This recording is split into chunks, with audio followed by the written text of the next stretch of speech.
Hi friends, ఏంటి మేము ఎక్కడున్నాం ఏంటి అని చూస్తున్నారు కదా. చెప్తా ఇది మొత్తం ఊటీలోనండి. ఈ వీడియో అయితే అసలు మేము ఊటీ ఎందుకు వెళ్ళాం, ఊటీలో ఏం జరిగింది అని మీకు కూడా తెలుసుకోవాలని ఉందా? అయితే వీడియో చివరి వరకు చూస్తే ఇందులో ఉన్న ట్విస్ట్ అయితే మీకు తెలుస్తుంది.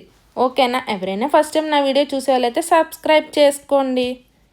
ఫ్రెండ్స్, మీరు ఆల్రెడీ పార్ట్ 2 వీడియోలో చూశారు. మేము సఫారీ రైడ్కి అయితే వెళ్ళాం. Safari ride only 2 hours. అది కంప్లీట్ అయిపోయాక సరే అని మా ఓన్ వెహికల్ తీసుకొని ఏమైనా యానిమల్స్ కనిపిస్తాయని అలా చూస్తూ ఉంటే మాకు మధ్యలో పోలీసులు అయితే ఆపేసి చెక్ చేస్తూ ఉన్నారు. అసలు ఏంటా అని కనుక్కోగా ఎవరైనా ప్లాస్టిక్ క్యారీ చేస్తున్నారేనని చెక్ చేస్తున్నారు. ఎవరైనా క్యారీ చేస్తుంటే ప్లాస్టిక్ బాక్సెస్ లైక్ బాటిల్స్ అవి వాళ్ళైతే తీసేసుకొని ఫైన్ అయితే వేస్తున్నారు. మా దగ్గర కూడా ఒక వాటర్ బాటిల్ అయితే ఉంది ప్లాస్టిక్, ఇంకా వాళ్ళైతే తీసేసుకొని ఒక 20 రూపీస్ అయితే ఫైన్ వేశారు. సరే అని ఇచ్చేసాం. మేమైతే బందీపూర్లో చూడాల్సింది ఇంకో ప్లేస్ అయితే ఉంది. సో అది మార్నింగ్ మాత్రమే ఉంటుంది. మార్నింగ్ మేమైతే మిస్ అయిపోయాం. సో ఈవినింగే చూడాలి మళ్ళీ. సో ఈ గ్యాప్లో మేము ఖాళీగా ఉంటామని ఊటీ దగ్గరే 1 అవరే జర్నీ అని చెప్పి మేము అయితే ఊటీ అయితే వెళ్ళిపోయాం ఫ్రెండ్స్. బట్ నేనైతే ఊటీని చాలా హై రేంజ్లో ఎక్స్పెక్ట్ చేసి ఊటీకి అయితే వెళ్ళాను. బట్ అక్కడ అంత అయితే ఏమీ లేదు. మేబీ పాతకాలం అప్పుడు ఉండొచ్చేమో, ఇప్పుడైతే ప్రెజెంట్ అంతా ఏం లేదు. చూసారుగా గవర్నమెంట్ మెడికల్ కాలేజ్ ఊటీలోది. మీరు ఎటు చూసినా ఆ కాలేజ్ భలే కనిపిస్తుంది. చాలా అంటే చాలా పెద్దగా ఉంది కాలేజ్ అయితే. ఇంకా అట్మాస్ఫియర్ అదంతా అయితే కొత్తగా ఉంది, ఎప్పుడు చూడలేదు కదా. క్లైమేట్ అయితే ఓకే చల్లగానే ఉంది. మరి అంత హాట్గా లేదు, అలానే అంత కూల్గా కూడా లేదు. బట్ ఎక్కువ డస్ట్ అదంతా ఉండడం వల్ల నాకు అంత నచ్చలేదనమాట ఊటీ అనేది. బట్ మొత్తం గ్రీనరీతో ఫ్రెష్ వెజిటేబుల్స్ ఫ్రూట్స్తో చాలా బాగుంది ఊటీ. ఫ్రెండ్స్, నాకు ఊటీ వెళ్ళే దారిలో అయితే మంకీస్ పోనీస్ అయితే బాగా కనిపించింది. పోనీస్ అంటే సేమ్ గుర్రాలే, బట్ పొట్టిగా ఉండి టెయిల్ అనేది చాలా హెవీగా ఉంటుంది. దాన్ని మనం పోనీస్ అని అంటాం. ఫ్రెండ్స్, చూసారుగా ఊటీలో ఇల్లు ఎలా ఉన్నాయో, కొండ మించి కింద వరకు చాలా గజిబిజిగా, చాలా చిన్నగా, చాలా వెరైటీగా, చాలా కొత్తగా అనిపించింది ఫస్ట్ టైం అలా చూసా. ఫ్రెండ్స్, నేచర్ చూసారా? వీళ్ళు పండించే పంటలు లైక్ క్యారెట్, టీ తోట, కాఫీ ఇవన్నీ వీళ్ళే పండిస్తారంట. ఆ ప్లేస్ అయితే నాకు భలే నచ్చింది. స్టెప్ కల్చర్ సంథింగ్ ఏదో అంటారు, నాకు అంత కరెక్ట్గా తెలియదు. ఇలా లేయర్స్గా వాళ్ళు పంట అనేది వేశారు. తక్కువ ప్లేస్లో ఎక్కువ పంట అనేది పండించుకోవచ్చు.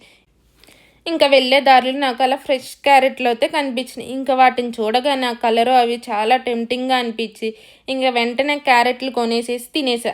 జస్ట్ ఆ కట్ట వచ్చేసరికి మనకి 20 రూపీసే. ఇంకా అలా 2-3 కట్టలు కొనేసుకొని ఇంకా లంచ్ చేయకుండా ఇంకా అవే క్యారెట్లు తినేసేసి ఉండేసా. చాలా అంటే చాలా బాగున్నాయి, చాలా ఫ్రెష్గా మా ముందే మట్టి అంతా క్లీన్ చేసి ఇస్తున్నారు.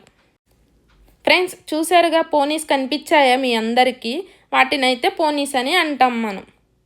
చూడండి ఎంత గ్రీనరీగా, ఎన్ని మొక్కలు, వాటితో చాలా అంటే చాలా నచ్చింది ఈ ప్లేస్ అయితే ఊటీ మొత్తంలో నాకు.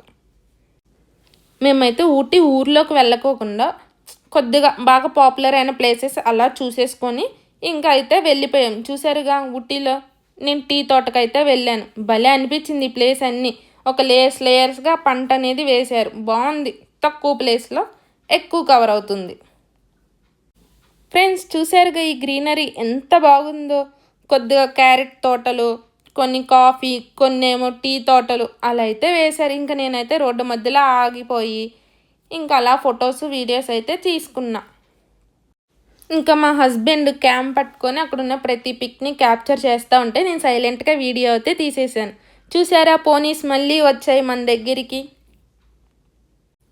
గుర్రం తోకను చూసి అమ్మాయి పోనీటైల్ అనేది కనిపెట్టినట్టున్నారు. నాకైతే సేమ్ అలాగానే అనిపిస్తుంది. ఇంకా అలా నేచర్ని ఎంజాయ్ చేస్తూ అలా మధ్యలో క్యారెట్లు, బీట్రూట్లు ఫ్రెష్ కొనుక్కొని తింటూ ఉంటే భలే ఉందిలే అసలు. ఇది కదా లైఫ్ అంటే, ఇది కదా ఎంజాయ్ అంటే అనిపించింది నాకు. ఇంకా టీ తోటలు అవన్నీ స్పెండ్ చేశాక ఇంకొద్ది ముందుకు వస్తే నాకు ఇండియాలోనే అతిపెద్ద చెట్లు, చాలా అంటే చాలా చాలా పెద్దగా ఉన్న చెట్లు అయితే కనిపించింది. ఇంకా అక్కడ ఆగిపోయి ఫొటోస్ వీడియోస్ దిగుదామని ట్రై చేస్తుంటే ఒక అతను వచ్చి, ఇక్కడ ఫొటోస్ వీడియోస్ దిగాలంటే మీరు టికెట్ తీసుకోవాలి, టికెట్ కాస్ట్ 25 రూపీస్. సర్లే అని ఇంకా మనీ పే చేసి ఇంకా చెట్లు ఇలా తల మొత్తం పైకెత్తి చూడాల్సి వస్తుంది. ఈ ప్లేస్ అయితే నాకు చాలా నచ్చింది. ఇంకా ఫొటోస్ వీడియోస్ అయితే ఫుల్ తీసేసుకున్నాయి. ఇంకా నెక్స్ట్ ట్రావెల్ అయ్యే రోడ్డు అయితే చుక్కలు కనిపించినాయి. పిచ్చ భయం వేసి డైరెక్ట్ యమధర్మరాజు ఏమో అనుకున్నా. హెయిర్ పిన్ బెన్ రోడ్ అనమాట. మొత్తం వంపులుగా ఉంది. జస్ట్ మిస్ ఇంకో కార్ని అయితే గుద్దేసేవాళ్ళు. ఇంకా ప్రాణాలు పైనే అని చాలా అంటే చాలా భయం వేసింది. ఇంకో ట్విస్ట్, ఇక్కడ కార్ డ్రైవ్ చేసే ఊటీలో ఉండేవాళ్ళు మాత్రమే చేయాలంటే, అదర్ సైడ్స్ వస్తే మాత్రం పోలీసుల మధ్యలో ఆపేస్తారు. సో గుర్తుపెట్టుకోండి. ఇంకా ఊటీలో నుంచి ఇంకా బందీపూర్ ఎంటర్ అయిపోతాం అనగా ఫుల్ ఆకలేసింది. ఇంకా అక్కడెక్కడో బజ్జీలు వేస్తున్నారు. అందులో పచ్చిమిరకాయలు వేలాడదీస్తే ఫుల్ అట్రాక్టివ్ అనిపిస్తుంది. నాకు పచ్చిమిరకాయలు అంటే పిచ్చి. ఇంకా సరే ఏంటా కథ ఏందో తెలుసుకుందాం. అక్కడ మొత్తం అలాగే ఉంది, ఏంట్రా బాబు అని అడిగితే జస్ట్ ఓన్లీ అట్రాక్షన్ కోసం అయితే వేసాం, చూడగానే అందరూ వస్తారని, అంతకు మించి ఏమీ లేదని చెప్పారు. బాయ్ ఫ్రెండ్స్, పార్ట్ 4లో కలుద్దాం. Take care.